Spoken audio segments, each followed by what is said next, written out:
Hello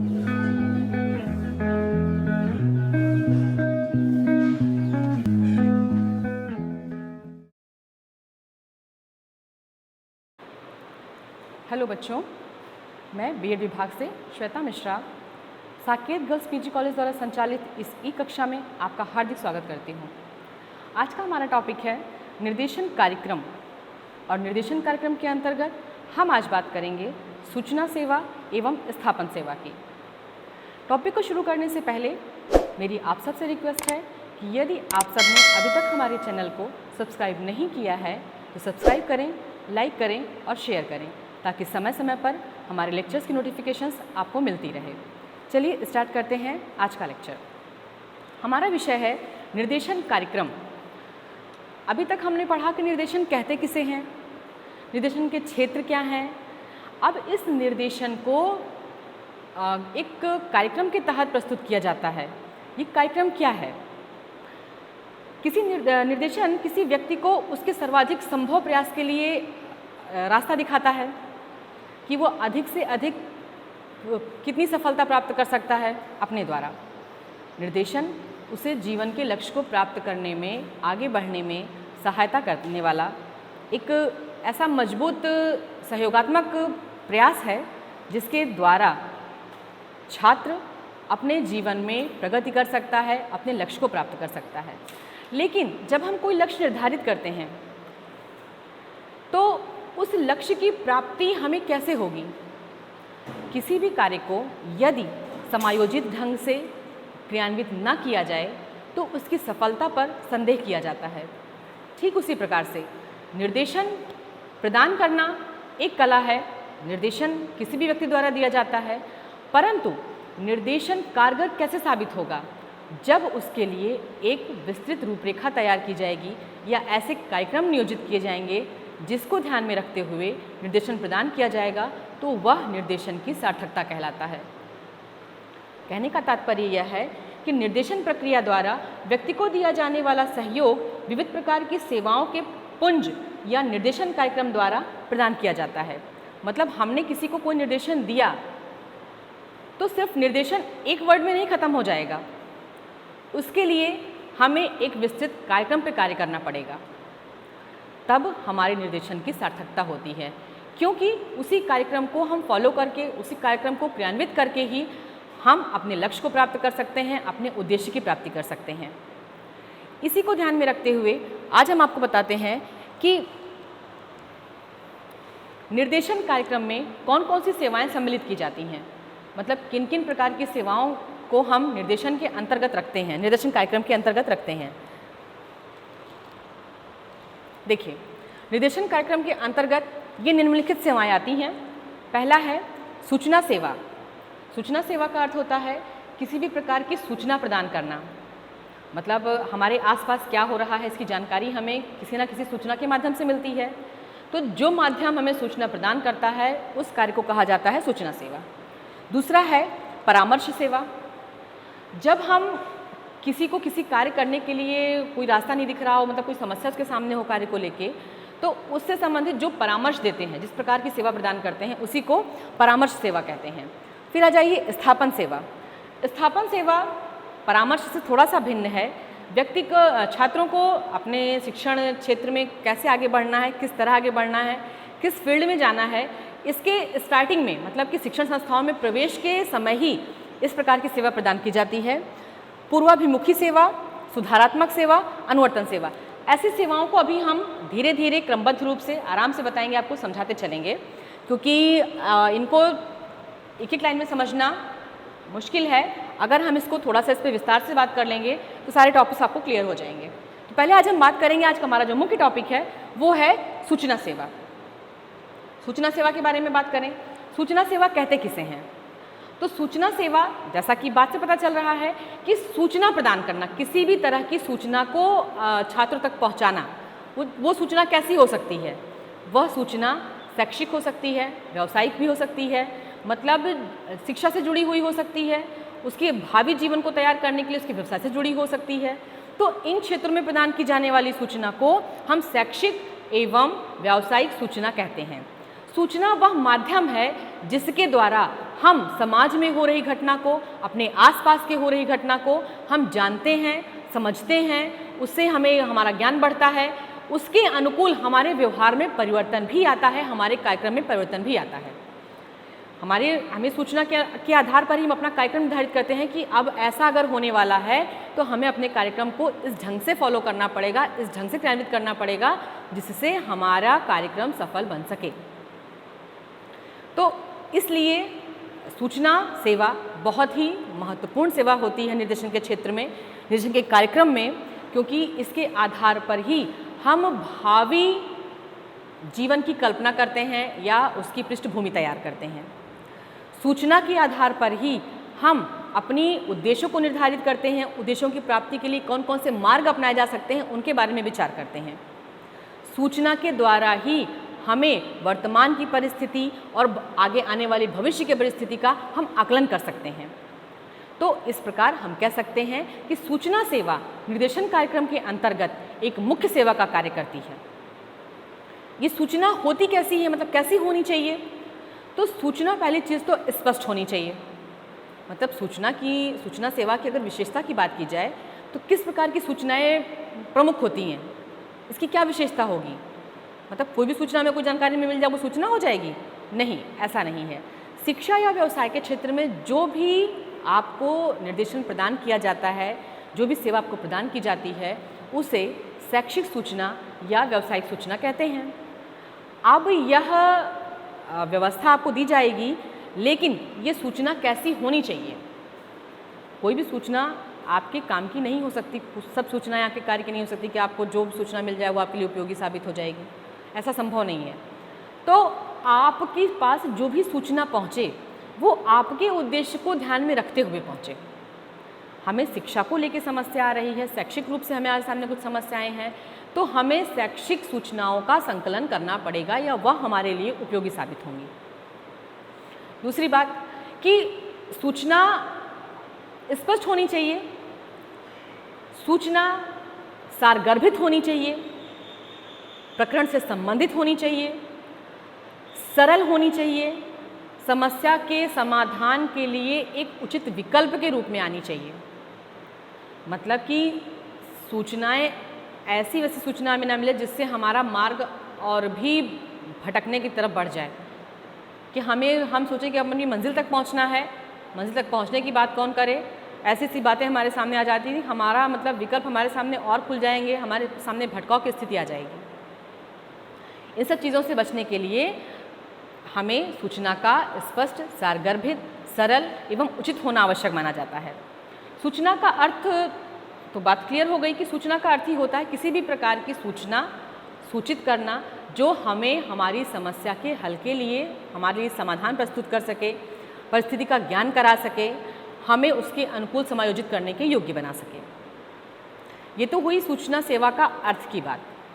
अब हम बात करते हैं कि इसका महत्व क्या होता है, सूचना सेवा का महत्व क्या होगा। तो देखिए बात करते हैं हम आपको सूचना सेवा, अभी निर्देशन कार्यक्रम के बारे में बात चल रही है।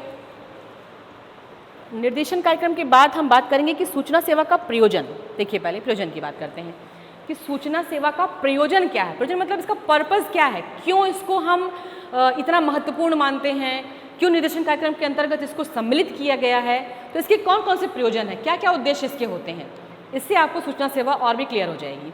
देखिए सूचना सेवा के प्रयोजन में पहला आता है अभिभावक तथा छात्रों के ज्ञान का विस्तार। मतलब सूचना के द्वारा ही किसी भी छात्र को बहुत सारे उसके ज्ञान का विस्तार होता है, बहुत सारे क्षेत्रों को जानने को मिलता है, बहुत सारे विषयों के बारे में पता चल जाता है। तो ये होता है कि अभिभावक एवं छात्र दोनों की बात कही जा रही है। मतलब ये सूचना सेवा सिर्फ छात्रों के लिए ही नहीं, अपितु सूचना के द्वारा अभिभावक का भी ज्ञानार्जन होता है, ज्ञानवर्धन उनका होता है, जिससे वह छात्र के भावी भविष्य के लिए आगे उनके लिए क्या उचित है उसके बारे में सोच सकते हैं। तो दोनों की बात कही गई है। दूसरी बात आती है विविध पाठ्यक्रमों तथा शिक्षण संस्थाओं के बारे में जानकारी। सूचना के माध्यम से ही छात्रों को यह पता चलता है कि किन किन पाठ्यक्रमों की मांग कैसी है, भविष्य में उनका क्या स्कोप है, हमें क्या उचित है, क्या हमारे लिए अनुचित है, क्या हमारी रुचि की अनुकूल है, क्या अरुचिपूर्ण है, किसमें हम अपना बेहतर प्रदर्शन कर सकते हैं, किसमें नहीं कर सकते हैं। ऐसे बहुत सारे प्रश्न होते हैं। किन शिक्षण संस्थाओं में हमें प्रवेश लेना है, आर्थिक रूप से कैसे हैं वो, शैक्षिक रूप से कैसे हैं वो, या उनका भविष्य में क्या उसकी उपयोगिता हो सकती है हमारे लिए, ऐसी बहुत सारी चीज़ों की जानकारी सूचना के माध्यम से ही छात्रों तक पहुंचती है। अगली बात आती है जीविका चयन एवं उनमें प्रवेश संबंधी जानकारी उपलब्ध कराना। जीविका चयन का मतलब होता है कि हमें ऐसे किन व्यवसायों का, हमें ऐसे किन जॉब सर्कल्स के ऐसे विषयों का चयन करना चाहिए जिससे हमारे जीविकोपार्जन में हमें सफलता मिले या जिसके आधार पर हम अर्थ अर्जित करके आर्थिक रूप से सुदृढ़ बन सकें। भाई व्यक्ति की पढ़ाई का या व्यक्ति के ज्ञान का अर्थ तभी निकलता है जब वह खुद को समाज के एक अच्छे स्तर पर पाता है, और अच्छे स्तर पर पहुंचने के लिए अर्थ एक महत्वपूर्ण साधन होता है। अर्थ के बिना कुछ भी संभव नहीं है। तो हमें ऐसे किन व्यवसायों का ऐसे चयन करना चाहिए, ऐसे किन चीज़ों में प्रवेश लेना चाहिए, ऐसे किन पाठ्यक्रमों को अपनाना चाहिए जिनके आधार पर हम आर्थिक रूप से अपने जीविकोपार्जन के आधार पर हम अपना स्तर ऊंचा कर सकें, समाज में स्थापित हो सकें या अपना एक नाम कर सकें। ठीक, अगली बात आती है अवसरों के बारे में जानकारी देना। समय समय पर कहाँ प्लेस है, कहाँ प्लेसमेंट की सुविधा है, कहाँ पर क्या जगह खाली है, नियुक्ति कहाँ हो सकती है, इन चीज़ों के बारे में जानकारी सूचना के माध्यम से ही मिल सकती है। हम घर में बैठ के आंख बंद करके ये नहीं जान सकते हैं कि हमारे आसपास क्या हो रहा है, हमारी ज़रूरत कहाँ हो सकती है, किस क्षेत्र में नौकरी की संभावना अधिक है, किस क्षेत्र में व्यवसाय अच्छा किया जा सकता है, किस क्षेत्र में हम अब अधिक अपना अच्छा बेहतर प्रदर्शन कर सकते हैं।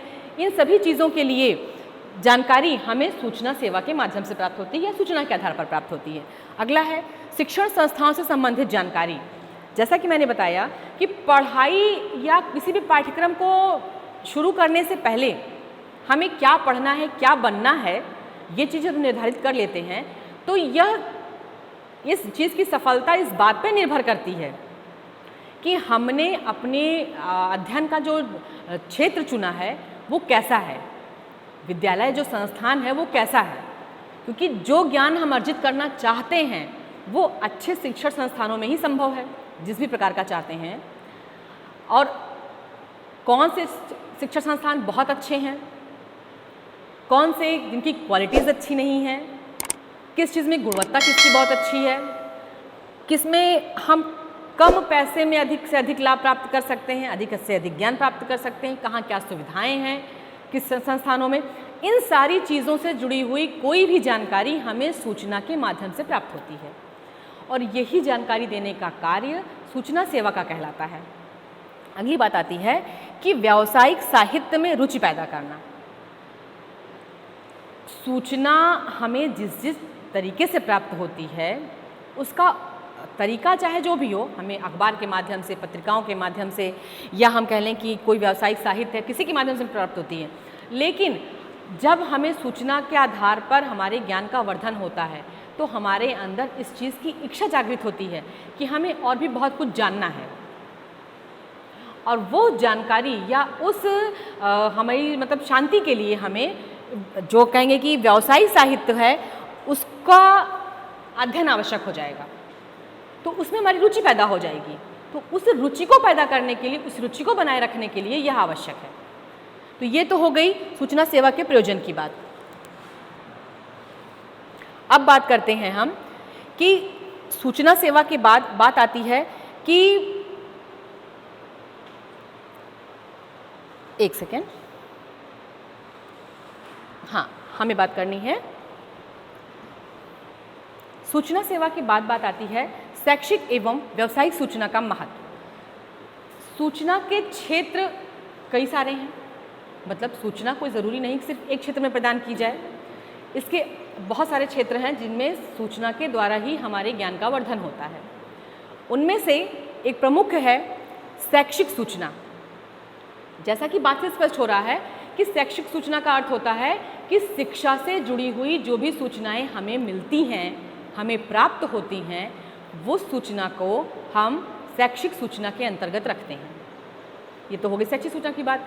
दूसरी व्यावसायिक सूचना, मतलब अगर हम किसी व्यवसाय से जुड़े हैं, किसी व्यवसाय में लगना चाहते हैं, किसी व्यवसाय में आगे बढ़ना चाहते हैं, उसमें हमारा क्या अच्छे से अच्छा कर सकते हैं हम उसके लिए, उसमें उन्नति के लिए, इन सारी चीज़ों से जुड़ी हुई जो भी बातें, जो भी सूचनाएं हमें प्राप्त होती हैं वह व्यावसायिक सूचना के अंतर्गत आती हैं। तो ये बात हुई कि शैक्षिक सूचना कहते किसे हैं और व्यावसायिक सूचना कहते किसे हैं। लेकिन इन सूचनाओं का महत्व क्या है? निर्देशन के क्षेत्र में, निर्देशन के कार्यक्रम में इनका क्या महत्व है? हम इनको क्यों सम्मिलित करते हैं या कितना महत्व देते हैं? वो इसलिए देते हैं क्योंकि इन सूचनाओं के आधार पर ही हमें ये निम्नलिखित फायदे मिलते हैं। ये हमारी महत्वपूर्ण है, छात्रों के लिए महत्वपूर्ण है, इस प्रयोजन की सिद्धि होती है। वो प्रयोजन क्या क्या है आइए देखते हैं। अन्वेषणात्मक उपयोग, मतलब जब हमें कहीं से कई सारी सूचनाएं मिलती हैं, उनके आधार पर हम नई नई चीज़ों को जानने का, खोजने का प्रयत्न करते हैं। हम कोई भी चीज़ तब तक नहीं बना सकते हैं जब तक हमारे अंदर ये इच्छा न जागृत हो कि यह हमारे लिए कितना बेनिफिट हो सकता है या यह समाज के लिए कितना उपयोगी है। और इस चीज़ को जानने के लिए हमें अपने आसपास के वातावरण की जानकारी होना आवश्यक है, और यह कार्य सूचना के माध्यम से ही संभव है। तो जब कई प्रकार की सूचनाएं हमें मिलेंगी तो इसके द्वारा छात्र या व्यक्ति अन्वेषण की तरफ बढ़ता है कि मतलब हमें अगला प्रयोग क्या करना चाहिए, हम इससे बेहतर क्या कर सकते हैं। तो इस कार्य की सिद्धि के लिए यह महत्वपूर्ण है, जिसके आधार पर मतलब सूचना सेवा का जो महत्व होता है वो शैक्षिक क्षेत्र में या व्यवसाय क्षेत्र में इस प्रकार से होता है। दूसरा, क्योंकि कहते हैं ना कि बिना रिस्क लिए आदमी आगे नहीं बढ़ता है। रिस्क लेने का काम कहाँ से करेगा? कि अन्वेषण करेगा, भाई नई नई खोजें करेगा, किसी में सफल होगा, किसी में असफल होगा। जिसमें असफल होगा उसके बारे में लोगों को बताएगा कि आगे ये कार्य नहीं करना है, इसमें हमें असफलता मिलेगी। जिसमें सफल होगा उसमें लोगों को मोटिवेट करेगा कि अब हमें ऐसा कार्य करना चाहिए जिससे हमें और आगे बढ़ने का मौका मिले। तो इस प्रकार के अन्वेषण, इस प्रकार की खोजें की जाती रहती हैं सूचना सेवा के माध्यम से। अगली बात, सूचनात्मक प्रयोग, मतलब सूचना के आधार पर ही हमारे पास कोई सूचना आती है तो उस सूचना से और कितनी सारी सूचनाएं निकल सकती हैं। मतलब हम उसकी तह तक जा सकते हैं कि जब कोई हमारे पास समाचार है ही नहीं, कोई सूचना हमारे पास है ही नहीं, तो हम उस पर कोई बात नहीं कर सकते हैं। ना उसकी समस्या को खोज सकते हैं, ना समस्या का हल निकाल सकते हैं, ना आगे के लिए कोई रास्ता निकाल सकते हैं। तो इस चीज़ के लिए हमारे लिए आवश्यक है कि सूचना के अंतर्गत और बहुत सारी सूचनाओं को हम ऐड कर सकते हैं, जोड़ सकते हैं, उसकी तह तक जा सकते हैं। तो इसे कहते हैं सूचनात्मक उपयोग, मतलब उस सूचना का उपयोग करना। सूचना के भीतर और बहुत सारी ऐसी क्या छोटी छोटी बातें कही जा रही हैं जिनको हम जोड़ के, जिनको हम समझ के आगे बढ़ सकते हैं। इस चीज़ के लिए हमें सूचना सेवा तैयार करती है। अगली बात, निश्चयात्मक उपयोग। सूचना मिलने के बाद अभिभावक या छात्र अपनी सफलता को लेकर निश्चिंत हो जाते हैं। जो भी निर्देशक होता है, जो भी निर्देशन प्रदान करता है, वह निश्चिंत हो जाता है कि अब आगे क्या किया जा सकता है, आगे इसमें क्या हो सकता है, उसके सामने रास्ता साफ हो जाता है, सारे भ्रम दूर हो जाते हैं। सूचना के आधार पर ये संभव है, क्योंकि सूचनाओं के आधार पर ही हम अपने लक्ष्य की प्राप्ति का जो भी बाधा है उसको समझ जाते हैं कि इस जगह पे ये समस्या आ सकती है, उसको दूर करने का प्रयास कर सकते हैं। तो इस आधार पे हम कहेंगे कि निश्चयात्मक उपयोग के लिए भी सूचना सेवा का प्रयोग होता है। अगली बात, समायोजनात्मक उपयोग। व्यक्ति समाज के कई पक्षों से जुड़ा हुआ है, भाई आर्थिक है, सामाजिक है, पारिवारिक है, शारीरिक है, मानसिक है। तो सारे पक्षों के साथ वह समायोजन किस प्रकार से करे। परिस्थितियां बदलती हैं, नियम बदलते हैं, लोगों की सोच बदलती है, विचार बदलते हैं, मूल्य बदलते हैं, आदर्श बदलते हैं। तो इन सब के साथ समय समय पर कैसा समायोजन करना चाहिए, क्योंकि बिना समायोजन के विकास संभव नहीं है। तो समायोजन करते हुए हम खुद का विकास कैसे करें, इसका भी आधार बिंदु सूचना सेवा होती है। सूचना सेवा के आधार पर ही हम समायोजनात्मक उपयोग इसका करते हैं, क्योंकि जब सूचना हमें मिलती है कि अब आगे आने वाले समय में ये होने वाला है, तो हम खुद को तैयार कर लेते हैं कि अब आगे आने वाले समय में हमें ये बेहतर करना है, इससे हमारा कार्य सफल हो सकता है, इसमें हम आगे बढ़ सकते हैं। हम उसके लिए तैयार हो जाते हैं, मानसिक रूप से भी, शारीरिक रूप से भी। हमारी योजना बन जाती है उसके अनुकूल। तो इस समायोजनात्मक व्यवस्था के लिए, उसमें सफलता प्राप्त करने के लिए यह आवश्यक है। अगला है प्रेरणात्मक उपयोग। सूचना के आधार पर ही हमें समय समय पर नया कार्य करने की, आगे बढ़ने की प्रेरणा मिलती रहती है कि हमें आगे कैसे बढ़ना है। ठीक, तो ये बातें होती हैं कि सूचना सेवा का शैक्षिक एवं व्यावसायिक क्षेत्र में क्या महत्व होता है। महत्वपूर्ण पहलू है, देखने वाली बात है। आगे बात आती है कि शैक्षिक सूचना जो होती है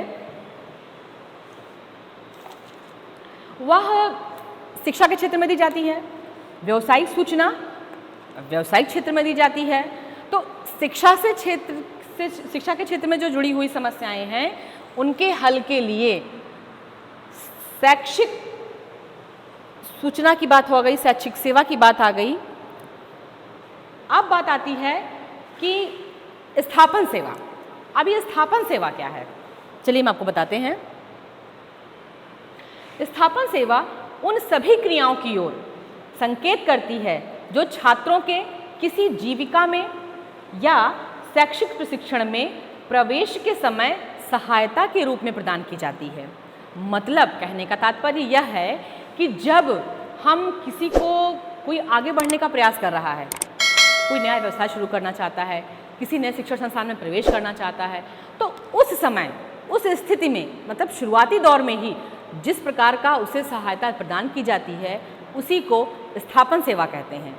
स्थापन सेवा का अर्थ होता है कि वो जहाँ भी जा रहा है वहाँ खुद को किस प्रकार से स्थापित करे।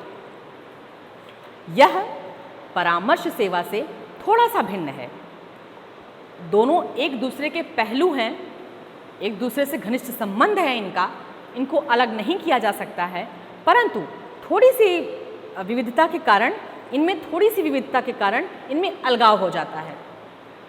भाई परामर्श द्वारा छात्रों को अपनी भावी योजना निर्माण में सहायता दी जाती है, मतलब उन्हें आगे चल के क्या करना है, लेकिन ये शुरुआती दौर में ही, शुरुआत में ही जब आपको स्थापित होना है जिस जगह पर, वहाँ के लिए जो परामर्श प्रदान किया जाता है उसी को स्थापन सेवा कहते हैं। दूसरी बात, स्थापन सेवा का उद्देश्य क्या होता है, इसके मुख्य उद्देश्य क्या क्या हैं? तो स्थापन सेवा का मुख्य उद्देश्य होता है उपयुक्त पाठ्यक्रम के चयन में सहायता करना। आप किसी भी शिक्षण संस्थान में प्रवेश लेने जा रहे हैं, आपकी रुचि उसमें है या नहीं, जिस पाठ्यक्रम को आप पढ़ने जा रहे हैं उसमें आपकी रुचि है या नहीं, आपका मानसिक स्तर उसके योग्य है या नहीं, कि आपने किसी के कहने पे उसको मान लिया है, आपकी इच्छा है या अंदर से नहीं है, आप मानसिक रूप से उतने उस स्तर के हैं या नहीं, उसको एब्जॉर्ब करने के लिए, उसका अवलोकन करने के लिए, उसको ग्रहण करने के योग्य आप हैं कि नहीं, वह आपके भावी जीवन के लिए कितना पॉसिबल है, कितना आपके लिए संभावित रास्ता खोज के देता है, ऐसे बहुत सारे प्रश्न होते हैं। तो स्थापन सेवा के आधार पर ही हम उपयुक्त पाठ्यक्रम के चयन की बात कर सकते हैं कि हमारे लिए क्या उचित है और क्या अनुचित है। तो पाठ्यक्रम के चयन के लिए भी स्थापन सेवा का महत्वपूर्ण स्थान होता है, इसकी ज़रूरत पड़ती है। अगली बात, पाठ्य सहगामी क्रियाओं में भाग लेने में सहायता प्रदान करना।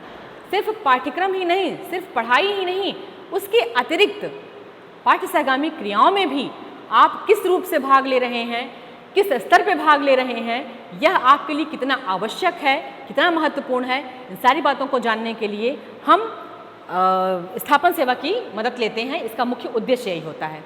अगला उद्देश्य इसका है अंशकालिक नियुक्ति पाने में सहायता करना। कुछ छात्र ऐसे होते हैं जो आर्थिक रूप से कमज़ोर होते हैं, वो अंशकालीन नियुक्ति पाके अपने इस आर्थिक संकट को दूर करना चाहते हैं। तो उस परिस्थिति में वो खुद को कैसे स्थापित करें, इसके लिए सहायता प्रदान की जाती है, उसी को स्थापन सेवा कहते हैं। तो स्थापन सेवा का ये भी उद्देश्य होता है कि अंशकालिक नियुक्ति पाने में किस प्रकार सहायता करना चाहिए, किस प्रकार ये उसके अनुकूल है, ये बातें आती हैं। पूर्णकालिक नियुक्ति पाने में सहायता करना, ठीक उसी की विपरीत बात है, आगे की बात है कि अब किसी भी चीज़ में आप परमानेंट चाहते हैं, आपको कोई ऐसा क्षेत्र पसंद है जिसमें आप परमानेंट जॉब चाहते हैं, परमानेंट आप व्यवसाय चाहते हैं, उसी में आगे बढ़ना चाहते हैं, तो उसमें किस प्रकार से आपकी नियुक्ति हो, किस प्रकार आप खुद को स्थापित कर सकते हैं, इसका मुख्य उद्देश्य ये भी होता है। अगली बात आती है उचित प्रशिक्षण प्रदान करने में सहायता करना। स्थापन सेवा यह बताता है कि आपको किस प्रकार का प्रशिक्षण दिया जाए। आप प्रवेश लेने जा रहे हैं, आप अपने भावी जीवन के लिए खुद को तैयार कर रहे हैं, तो आपके लिए क्या उचित है, मतलब किस प्रशिक्षण को आप ग्रहण करने योग्य हैं, आपके शारीरिक, सामाजिक, मानसिक स्तर के अनुकूल कौन सा प्रशिक्षण आपके अनुकूल है, इन चीज़ों के लिए भी स्थापन सेवा आपकी हेल्प करती है। अगली बात, कार्यस्थल में समायोजन में सहायता करना। अगली बात आती है कि जहाँ पर भी, जिस भी जगह हम स्थापित होने जा रहे हैं, वहाँ पर हम जिन भी लोगों के संपर्क में हैं, जो भी कार्य कर रहे हैं, जिस स्तर के लोगों के साथ हम कार्य कर रहे हैं, उनके साथ किस प्रकार का समायोजन किया जाए, इसका भी ध्यान रखना आवश्यक है। क्योंकि समायोजन के द्वारा ही व्यक्ति अपना बेहतर प्रदर्शन कर सकता है, उसके आधार पर ही वह आगे बढ़ सकता है, क्योंकि यह एक ऐसा गुण है जिसके द्वारा वह अपनी सामाजिकता प्रकट करता है, अपने व्यवहार को प्रदर्शित करता है। तो इस तरह से हम कह सकते हैं कि स्थापन सेवा के ये प्रमुख उद्देश्य हैं जो आपके सामने लिखे हुए हैं। अब आप कह सकते हैं कि स्थापन सेवा प्रमुख सेवा है जिसके आधार पर हम किसी भी शिक्षण संस्थान में प्रवेश के समय या किसी प्रशिक्षण को प्रारंभ करने के समय प्रदान की जाती है, और वह इन निम्नलिखित उद्देश्यों को ध्यान में रखकर दी जाती है। तो ये बातें थीं आज हमारे टॉपिक से संबंधित। जो हमारा टॉपिक था कि निर्देशन के कार्यक्रम, जिनमें आज हमने बात की सूचना सेवा एवं स्थापन सेवा की। आज के कार्यक्रम एक समाप्त करते हैं। अगर अब तक आपने हमारे चैनल को सब्सक्राइब नहीं किया है, मेरी रिक्वेस्ट है आप सबसे, प्लीज़ सब्सक्राइब कीजिए, लाइक कीजिए और शेयर ज़रूर कीजिए। बहुत बहुत धन्यवाद। इस वीडियो को अपने दोस्तों के साथ ज़रूर शेयर कीजिए। अगर इस टॉपिक पर आपके कोई भी क्वेश्चन हैं तो नीचे कमेंट करके पूछिए, हम उत्तर देने का प्रयास करेंगे। और अगर आपने अभी तक हमारे चैनल को सब्सक्राइब नहीं किया है तो तुरंत सब्सक्राइब करिए, साथ ही बेल आइकन पर क्लिक करें ताकि आगे आने वाले सभी वीडियो आप तक पहुंचते रहें और आप हमसे यूं ही जुड़े।